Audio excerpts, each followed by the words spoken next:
Bom, eleições 2022, a gente recebe aqui nos nossos estúdios para falar sobre o pleito e também sobre o combate à corrupção. A gente recebe o ex-ministro, ex-juiz Sérgio Moro. Tudo bem, ministro? Muito obrigado por estar aqui conosco, visitando mais uma vez os estúdios da Jovem Pan. Bem-vindo.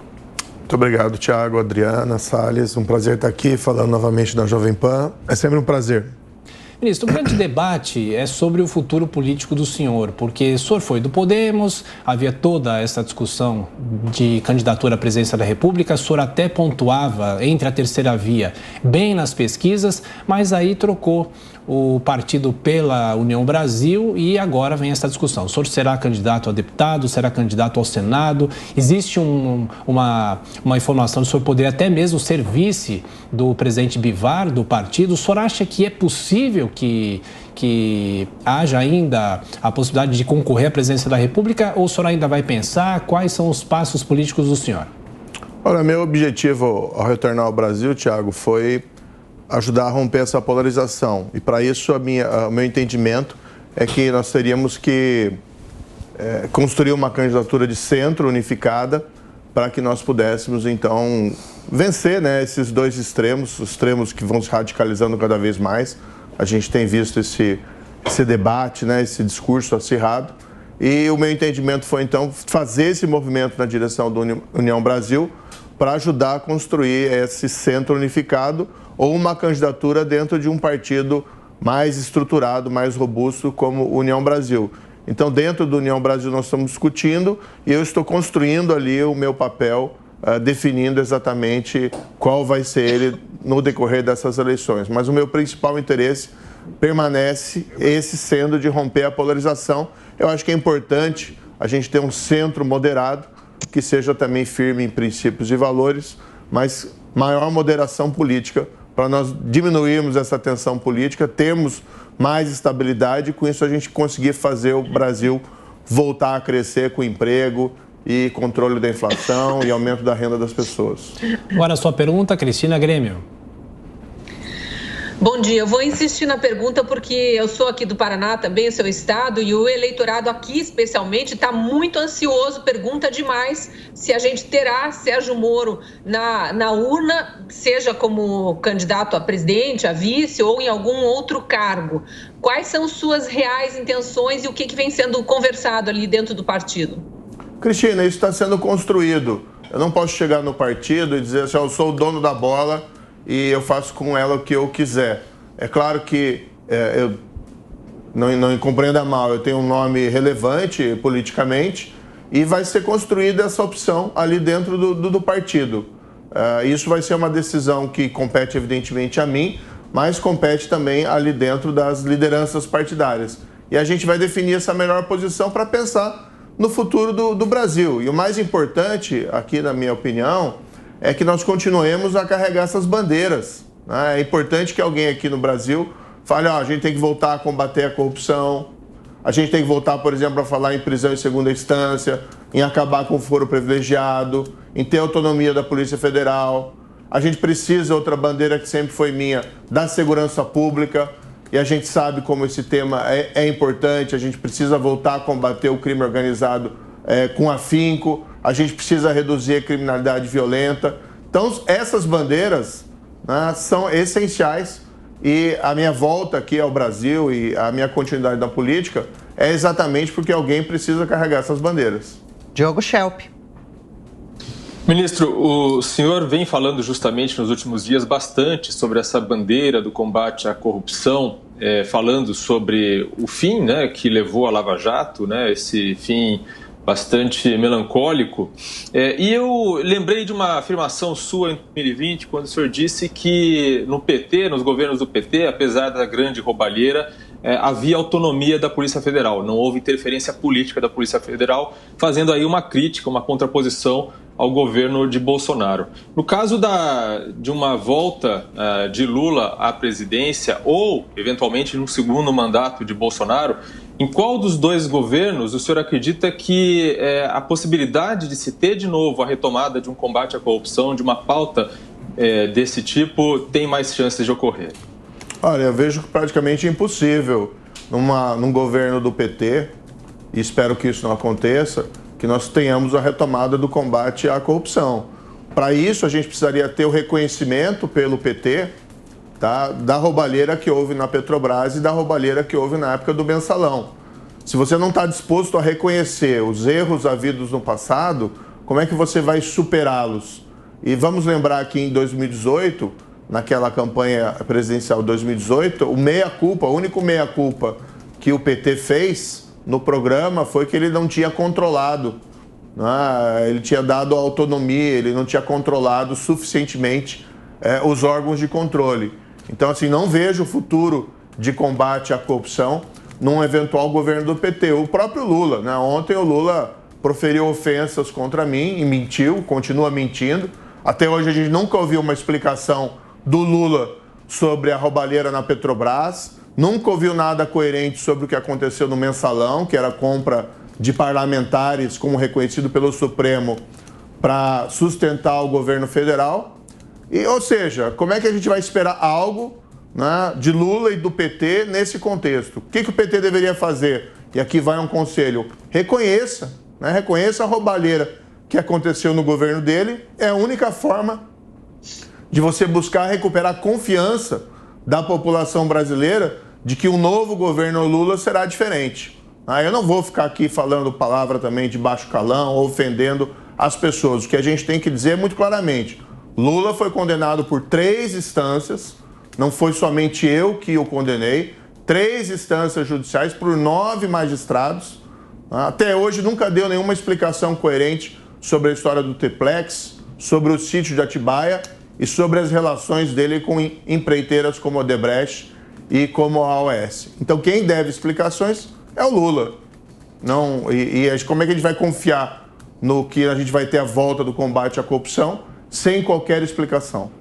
Aqui nos estúdios, o ex-ministro, ex-juiz Sérgio Moro. Agora a pergunta de Ricardo Salles. Moro, ontem nós entrevistamos a Janaína Pascoal a respeito da vaga ao Senado aqui em São Paulo e ela disse uma coisa muito interessante, que diferentemente das funções do deputado federal, o Senado tem uma correlação muito grande com o conhecimento e a capacitação jurídica, né? Você citou aqui há pouco a questão do partido, do União Brasil, candidatura de Bivar, etc.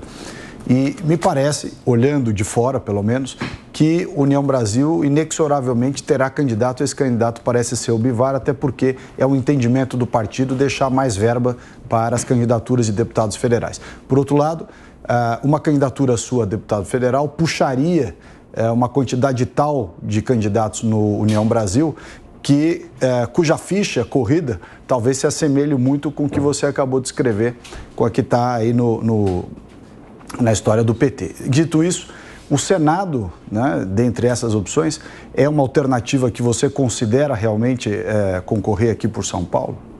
É possível, Salles. Eu confesso que ainda não decidi. E ainda tomando essa decisão, isso tem que ser construído ali dentro do partido.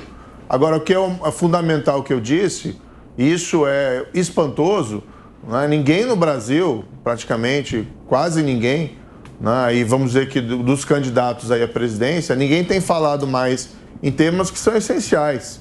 Como eu mencionei, a volta da execução em segunda instância, a gente ter autonomia da Polícia Federal, a gente voltar a combater corrupção, a gente voltar a combater o crime, né, violento, o crime organizado.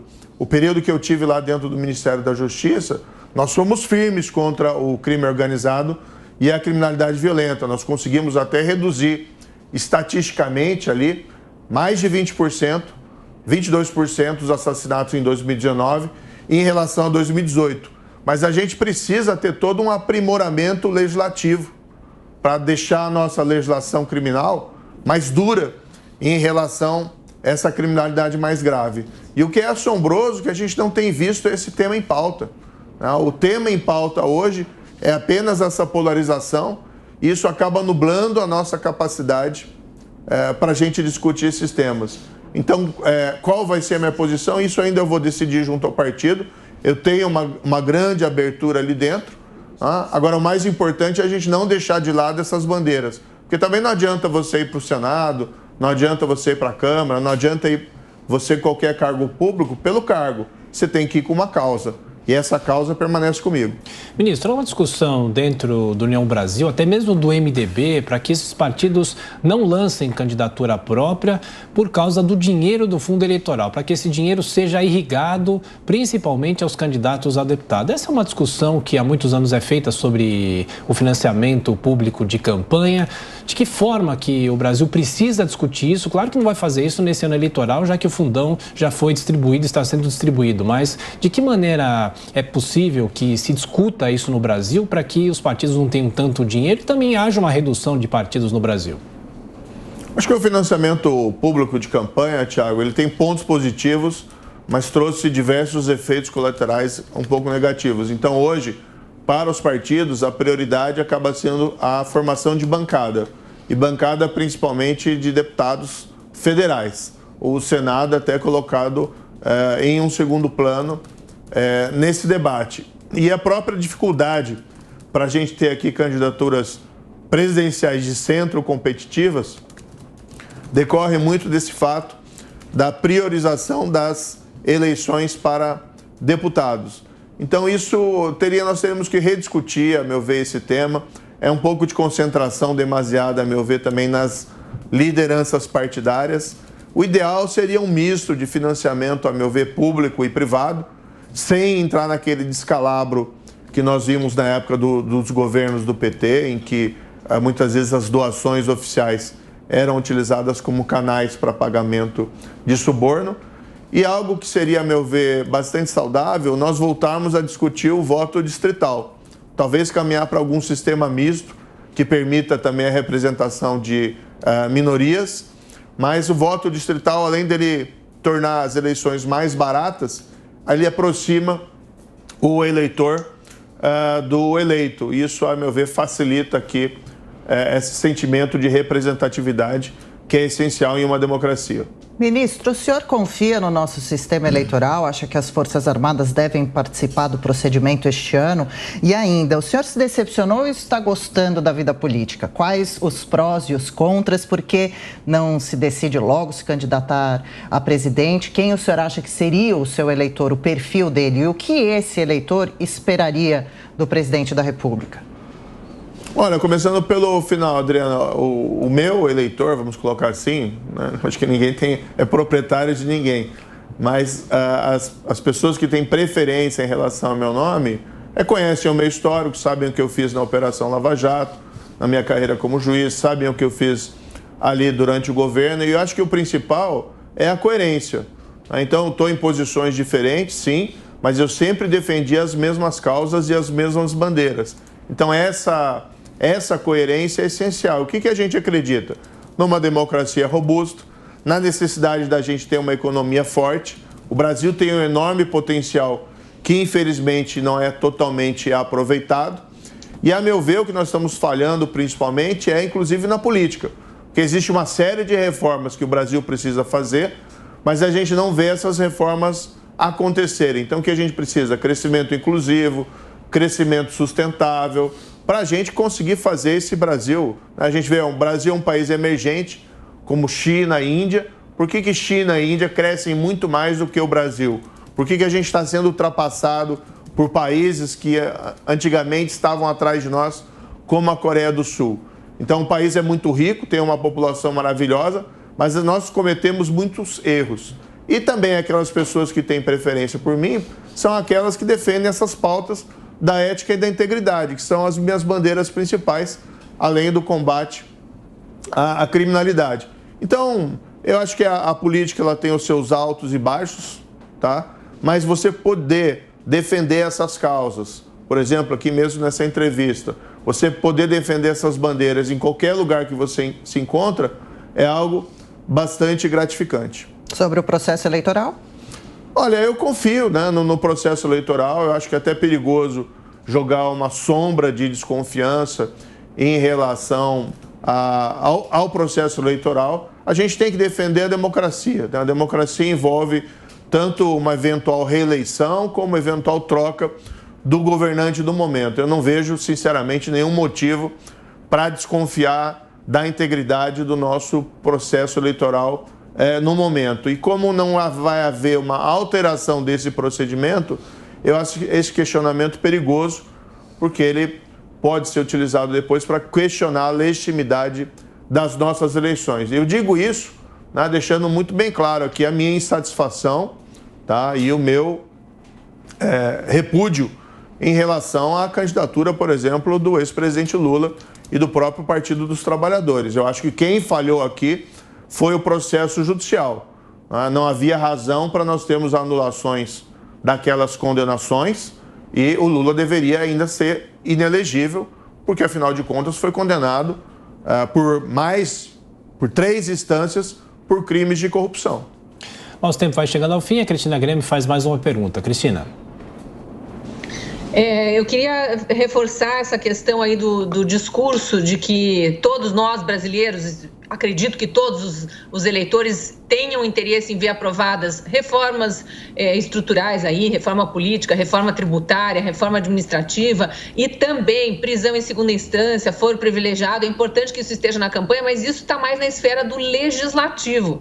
Então, insisto, não seria mais interessante, já que o senhor defende essas pautas, até por conhecer por dentro as necessidades delas, se candidatar a deputado federal ou ao Senado, porque o eleitor realmente está num processo de decisão acompanhando por que o Congresso não tocou adiante essas reformas que estão lá, não tocou adiante esses projetos de fim do foro privilegiado, de prisão em segunda instância que estão lá. Então, a culpa recai sobre deputados e senadores. Acho que o Congresso tem um papel fundamental na aprovação dessas reformas. Mas, no fundo, o que a gente precisa são lideranças reformistas, tanto no Congresso como também no Poder Executivo. Porque o presidente da República, ele tem um controle, ele tem um poder sobre essa agenda. Então, fica muito difícil você ter reformas dentro do Congresso quando você não tem um espírito reformista dentro da presidência da República. Então, acho que tem uma sinergia, né, entre todos esses poderes e, de certa maneira, no próprio Supremo Tribunal Federal também, no Judiciário. Veja que foi o Supremo Tribunal Federal que, em 2016, decidiu: vamos ter execução da condenação em segunda instância. 3 anos depois, inexplicavelmente, no meu entendimento, até porque não houve uma mudança da composição do Supremo Tribunal Federal, ele mudou de posição. Então, o que a gente precisa? Esse espírito de reforma, esse espírito progressista no bom sentido, né? Vamos lembrar que na nossa bandeira está lá, ordem e progresso. Esse espírito de transformar o país num lugar melhor para todo mundo, que envolve nós termos instituições mais fortes, que envolve nós termos uma noção de democracia, na qual ninguém pode dar acima da lei, depende de um espírito reformista em todos os poderes, seja na presidência ou seja no Congresso. Quanto à minha posição, como eu disse, ainda não decidi exatamente qual vai ser aqui o meu caminho. Mas pode ter certeza, o telespectador, que as bandeiras que eu carregarei-as para sempre, até vê-las aprovadas. Ministro, existe uma data limite para essa decisão do senhor? Sim, não, essas coisas vão se afunilando e vão havendo as decisões. E o prazo, evidentemente, são as convenções partidárias em todos os partidos. Bom, infelizmente nosso tempo terminou. Ex-ministro, ex-juiz Sérgio Moro, obrigado mais uma vez pela visita aos estúdios da Jovem Pan. Bom trabalho, até a próxima. Muito obrigado. Mais uma vez, um grande prazer aqui falar com todos vocês. Obrigado, senhor. Prazer nosso.